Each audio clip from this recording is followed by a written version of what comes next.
Modifiers, modifiers, modifiers. Love them, hate them.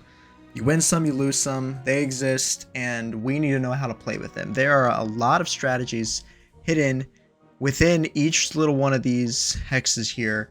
And today I'm going to go through every single one and tell you guys how you best need to be playing these modifiers, what teams you need to use, what strategies you need to use, how to play stuff, when to buy, when to sell. So we're going to go through all that. But before that, I want to know what you guys think are going to come out, what modifiers you guys think are going to come out in the new season. Let me know in the comments what modifiers you would like to see. Maybe we see something like 2 modifiers at once. Maybe we can vote on modifiers, but I have a few modifier ideas that I'd like to see. Let me know in the comments what you think is coming out and what you would like to see added to the game. So here we go with the first one, big bucks. All rulers start with +5 elixir. This is huge at the beginning. Because you have this bonus elixir, I suggest that you try to max a card. Max a 3, 4, 5 elixir card. It is possible if you get some really good merges, but what this does is completely blocks somebody else from going to that team. Very, very effective. Very, very helpful if you can get a 3-star on your team early and then block your opponents from going for it. The bigger team modifier. This is interesting. There's nothing really special. There's not a specific team I would go for. Just make sure that you're aware that you have 7 slots to play with. So, that means you can max out to 4 piece traits. You can get a 3 with some other stuff. It just opens up a lot more slots available to you, but not much different that you're going to do. This thing right here, legacy, just make sure you're taking advantage of the bonus elixir when it hits. Be aware of when somebody's about to die. Be spectating other people's matches. That way, when they do die, the extra elixir is going to hit your bar in the next buying round. So that allows you to speed up and go absolutely crazy buying the things you need. This party time modifier, team size is always 6. Just don't sell off early. If you get your goblins, just keep your goblins coming. Throw multiple goblins out there. Throw as many cheap cards out there as you can. Card numbers are more important. Having the more cards, having the most cards. After that, it's card stars. After that, it's card levels. Your individual card levels. But just having as many cards out there is going to win you the best, or win you the most games when you're playing with this modifier. Very, very important to keep your field as full as possible. These 3 right here are all the same in my mind. Unless you get a goblin on these, I almost always sell out immediately. Sell it, get the extra elixir so you can cycle to get your goblins in the first round. Yeah, it's just a good way to get bonus elixir. I mean, maybe if this is a bandit, I'll keep it, but almost never. I think 99.9% of the time, if it's a non-goblin card, I'm selling it. Sometimes even if it's a goblin, say I get a 2-star goblin machine, I'm going to sell it just to get the bonus elixir, because it's going to allow me to start farming and build stuff up, plus get my cheaper goblins, which are what I want for the merges anyways. This thing right here, I always sell it. Same thing. It's just an extra, an extra 4 elixir at the start of the round, so it's basically this -1 in my mind. Just getting the most elixir as early as possible and knowing how to use it is what's going to set you above everybody else. If you can just get this 5 elixir troop, sell it for 4, and then use this 4 elixir plus your starting 4 to at least get goblins on the field, guarantee yourself some goblins, maybe a 2-star, maybe some some extra 2 elixir cards sitting on the bench. It's just going to set you up very well economy wise, allow you to progress the game, get a lot more merges than other people are getting if they kept their 5-star card. It's the same strategy as if you're running 4-Ace Golden Knight, or if you're running Clan Avenger, or you're running someone with Skeleton King. The 5 elixir card is one of the last ones you get, first of all, the last ones you max out, because it's so expensive and you want your elixir to be helping you progress your star levels rather than just sitting all tied up in one card. So same strategy here. I normally sell it off. Richer and richer. I've seen a lot of people play this different ways. What I like to do is just coast through the first round. I don't buy anything at all unless there's a merge. If there's a merge, you buy the 2 elixir merge, which gets you +2. So now in your bar you have 4 again. And then you sell off the merge to get 7, and then that's going to give you an extra bonus elixir the next round. But 99% of the time, I'm throwing the first round. I'm not selling off because there's no reason to get 5. But I'm throwing the first round, getting the extra 2 elixir in the next round. And then there I might look for a merge, but if I'm going against somebody else who's also running the same strategy, I'm just going to let it go. I'm just going to throw the first 2 rounds, build up enough elixir. Now, what this does open you up to is that at really high levels, people are able to use the 10 elixir that they have on round 2 and max a card. you know, same logic here. They're just using the extra elixir that they generate early to max a card. So in some cases it is wise to do that, but if you're going against, if you can see nobody else is trying to do that strategy, then I would again throw the first 2 rounds. Generating as much elixir as you can by round 3 is really the goal with this modifier. So if you can merge and sell, or you know, if the opportunity presents itself, go ahead and max a card. Fighting Fever. Troops gain 100% hit speed for 6 seconds when defeating enemy. Rangers. Absolutely want to go for Rangers on this one. Obviously with Rangers, you know, by shooting more, they are speeding up already, which means that their hit speed is going to far outweigh everybody else on your team. So they are more likely to get hits, which means that if they do get a kill, then they're going to shoot even faster. So they just become absolute units. They're like shooting as fast, you know, faster than their animation even lets them. So they are very, very good here. I mean, a lot of people know this in higher levels, so you're going to be playing into contested teams here. If you can't get Rangers, I would also go for Golden Knight, just because it's going to absolutely boost his ability, you know, out of the water, just making him an absolute unit. When he does get a kill, he's more likely to get the subsequent kills, and he's just going to wipe an entire team, especially if you get him 3-star with the 4-ace Golden Knight team. But that's what I would do. Rangers first and foremost. If you can't get Rangers, go for a team that's focused around Golden Knight. It's going to be very, very good. Less is more. This is a useless modifier in my mind. Maybe it's helpful if you're playing Clan Avenger and you know you don't have your Mega Knight yet or something. You know, I don't know. I can't think of a single instance where I've actually kept a card off the board. You know, same thing I said here earlier. Number of cards is so important. Having units out there that are doing damage and taking hits to protect your backline troops.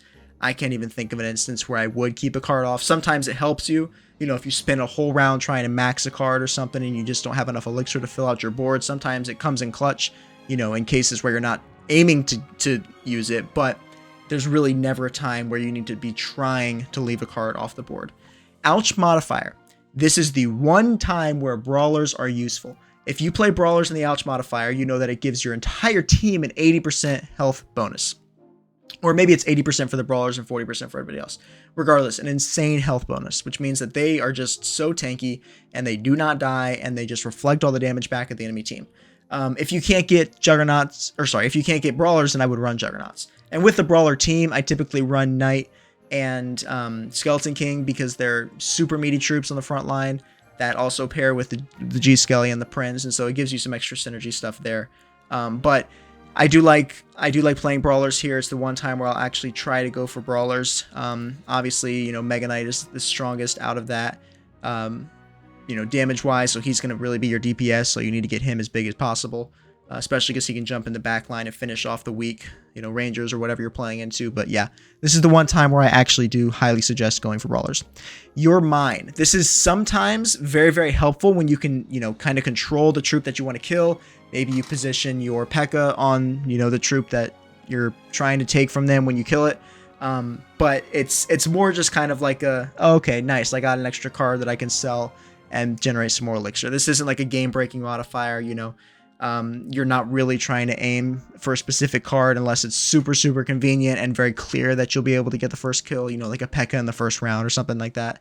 But, you know, in most cases, you just kind of let this go under the radar and you take the advantage of the extra card when it comes to you. Elixir Collector. This one, you're following the crowd.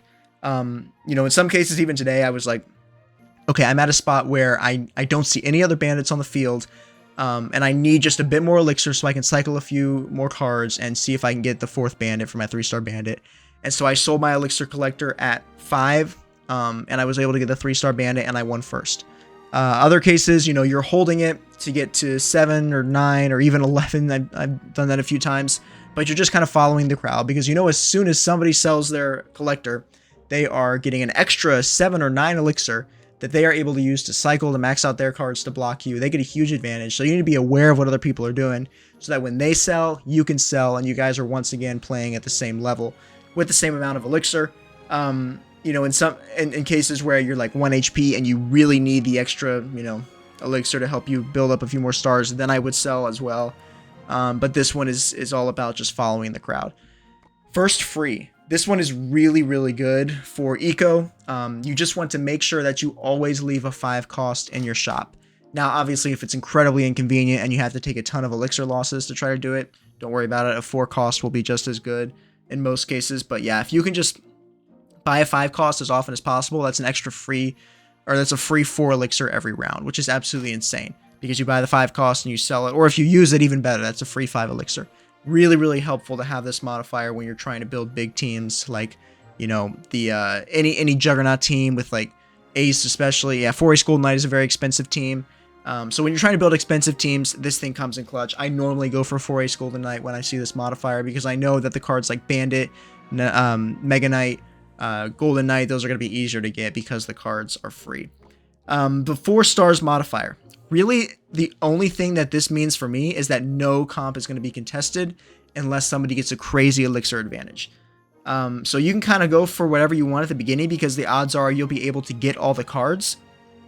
But, you know, once people have generated enough elixir to kind of block and play looking forward, they're going to block you on getting 3 stars on very important cards. So this is really fun because if you get very ahead, you can play a completely uncontested comp and get 4 stars pretty easily because of how you're able to get, because of all the merges you're able to get because there's so many cards in the pool. But I don't really play this any differently, except that, you know, if I want to go for an OP comp, then I'll go for an OP comp. If I see that 3 people are going for Clan Avenger, well, then I'm going to go for, you know, 4 Ace Golden Knight and try to just get 1 Bandit, but then get a 4-star Golden Knight and go absolutely crazy. So stuff like that where you kind of play and just read what your opponents are doing. That way you can go for the uncontested comp and try to get as high stars as possible. Echo Bench. So many people play Echo Bench wrong. There are very few cases where you're going for a 4-star with Echo Bench. If it's a very long game, or if you get a very good card early on and you get several copies of it. Even then, I don't recommend going for 4 stars on Echo Bench. This is best to get you 3 stars on your expensive troops. So like I said earlier, you don't want to be buying your 5 costs right at the beginning of the round. You want to be waiting until you have some elixir generated, get the rest of your team filled out. But then once you get a queen, you know, buy your queen and then just leave her on the bench for a round, and then you're going to get an extra queen, and then you're going to merge them, and then you're going to put the queen on the bench again. One tip I do have for you. If you are trying to go for a 4-star, which again I don't recommend, but you're at the spot where you have a 2-star and a 1-star sitting on the Echo Bench. When the next turn rolls around and it throws out the little blue bubble with a question mark where you collect the troop, don't actually collect that unless you need it to win, because then what that's going to allow you to do is wait until the next round. Then you have 2 you can collect, and it creates your 3-star, plus it gives you the extra to put 1 on the bench. By doing that, you're able to take advantage of that card twice, and instead of collecting it the first time, then you generate a 3-star, and you have to leave it on the bench again to go for the 4-star if that's what you're trying to do. So just a quick tip there. Again, I don't really recommend going for 4 stars unless it's very clear that you're ahead, or you have a make or break card that you really want to get very high. This Pandora's Bench, very, very just take advantage of it when you can, but it's not going to make or break the game. It is very helpful because it does mean that it's going to generate cards that are not in the pool. So say somebody's blocking you on that 4th Valkyrie that you really need. Well, throw in a G Skelly, throw in a Prince, throw in a P.E.K.K.A., you know, throw in a Dark Goblin. There's plenty of 3-cost cards, and then odds are it'll merge into a Valkyrie and you'll be able to get that card maxed. Very helpful for stuff like that. So, you know, it also can be, you know, pretty lucky when you're at the beginning and you just have some 2-cost cards sitting on the bench. Just throw it in there. Hopefully it merges, or hopefully it switches into one that you can merge and get that extra elixir bonus. The Just Keep Living, don't ride or die for your dummy. It's +1 elixir. +1 elixir is not that much. Use it to protect your backline troops if you're running a backline early in the game. Just use it to just supplement your team. Don't protect it with your life. Then when you get into rounds, you know, 4, 5, 6, and you have plenty of troops out there, then you can kind of hide it out of the way where it's not going to get killed right off the bat, and then you can maybe benefit off the 1 elixir, because at that point it's like a one-shot to most high DPS cards anyways. But yeah, I don't ride or die for the dummy. This one, Trade Dummy, I absolutely do not ride or die for the dummy. It's an extra tank for you. There's no point in keeping it alive. It doesn't help you do extra damage to your enemy. So you just want to, you know, use this to tank as much damage as possible. And then I do 99% of the time go for the traits that it gives me. If it gives me something like Brawler Goblin, I'm not going for those. I'm not going for those traits long term. I'll take advantage of the Goblin to farm my elixir. But if it gives me Clan Avenger, or if it gives me Clan Ranger, something like that, you're absolutely looking to play into that maximize, because if you get something like Clan Avenger, well then you can go like 4 Ace Clan Avenger, and it's like it's crazy the things you can do if you get a card like that. It's just insane that you can get crazy benefits if you get a really good trait dummy. I know you can't do 4 Ace Clan Avenger, I just did the math in my head, it doesn't actually work like that, but if you do get a very good trait dummy, absolutely go for the traits. If you get one with one good trait, just take advantage of what it gives you. This one's hard because it is very RNG based. You get people with Brawler Goblin going up against people with Clan Avenger trade dummies, and it's just frustrating. So do the best you can with this one, but it's not always going to be the best case for you. Huddle Up. There's nothing you can do about this. It's completely RNG based, but it can be very helpful again for giving you the 4th card that you've been looking for. So when you're holding on to something, say you have 3 Golden Knights and you're just waiting, but this guy's blocking you, just hold on to it. Odds are you'll be able to get the one from the Huddle Up modifier, and by holding on to that one on your bench and still going for the 4 Ace Golden Knight team, even though you don't have the 3-star Golden Knight, odds are if you wait long enough and stay alive long enough, the Huddle Up modifier will give it to you. So it's very helpful for that. Lucky Discount. This one requires the most skill in the game. If you are the best player, you will never lose with Lucky Discount. I believe that. This is all about cycling 100% of the time in the game. You always want to keep enough Elixir on your bench so that you can continue to cycle and max out cards as soon as possible. Retake actually does as much cycling in the first round as he can, and then sells everything off. I do like to do that unless I can get something like a Bandit early, or I don't go for a Golden Knight that early, but something like a Bandit or a Valkyrie, some cards that are very coveted, archers. If I can max those out to 3 stars within the first round, or even 2, or even on your bench during the first round when the combat's going on, I'll normally leave the cards on the field. But it is a good strategy to merge as much as you can, sell it all off right before the round starts, and then just go crazy on your bench. Just again, cycling, buying the cheapest card, buying the discounted card every single time, because if you buy a 5-cost card for 4, and then you buy another 5-cost card for 4, then you merge them, you get +2, and then you sell it for 9. So you're getting a +3 trade on that every single time, and it's really beneficial to farm. And so you want to be building up your cards to as high stars as possible on the bench all the time with Lucky Discount. Clear Mind. This one's very straightforward. If you have 2 or more cards on your bench, don't sell them because it's not worth it. If you have 1 card on your bench and you're not really trying to save it to get a higher star, sell it because it's worth it. Really simple there. Just take advantage of it when you can. Be aware. So you can always sell the card while it's on your bench during the combat, and you'll still get the extra elixir. But yeah, when you have 2 cards on there, it's not worth it, because if you did sell them, then you're just going to get the 2 elixir back that you lost, and so you'll break even, but then you're losing the chance to possibly get a merge when the next buy phase comes around, and you could have merged those cards and gotten even more elixir. So yeah, if you have 2 or more, just don't worry about it. Promotion, take advantage of it when you can. Again, it's helpful for getting cards that you can't get the 4th of from the shop. But besides that, it's pretty straightforward. Just it's not a make or break mode or a make or break modifier again. Something I do want to let you all know is that if you put a 5-cost in there, it just switches it into another 5-cost. So that's helpful because it lessens the the chance if you put a queen in there and you really want a Golden Knight, well, it's a 50-50 chance, and that's way better than the 33% chance if you were to put a 4-cost in there. So just a thought. It does help you out sometimes when you're trying to go for one of those expensive teams, especially the 4 Ace Golden Knight, just because you're able to get a 3-star Bandit, more likely get a 3-star Golden Knight, which are going to completely destroy your opponents in that matchup. The smart trade, you need to be cycling as much as possible. Sell every single 2-star you get, because it's going to get you so much elixir when the next round comes around. Like, I remember one first round I finished and I had +6 elixir coming in next round. That's how much I sold. So it's very imperative that you buy, merge, sell, even with goblins. Like, if you get a 2-star goblin in the first round, sell it and just go for other cheap cards that you can hopefully merge, because then when you come into to round 2, you're going to get +6 from that. You're going to be able to sell the stuff you had on field. You're going to have +4 from the normal gameplay. You could come into round 2 with like 15 elixir and go absolutely crazy and max out a card and then win the game.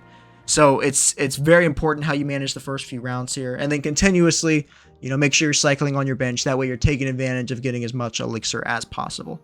The Ascension modifier. 2 ways to play this: ascend to 5-star and sell it, or send a very good card and hope that you survive long enough to where you can build out the rest of the team.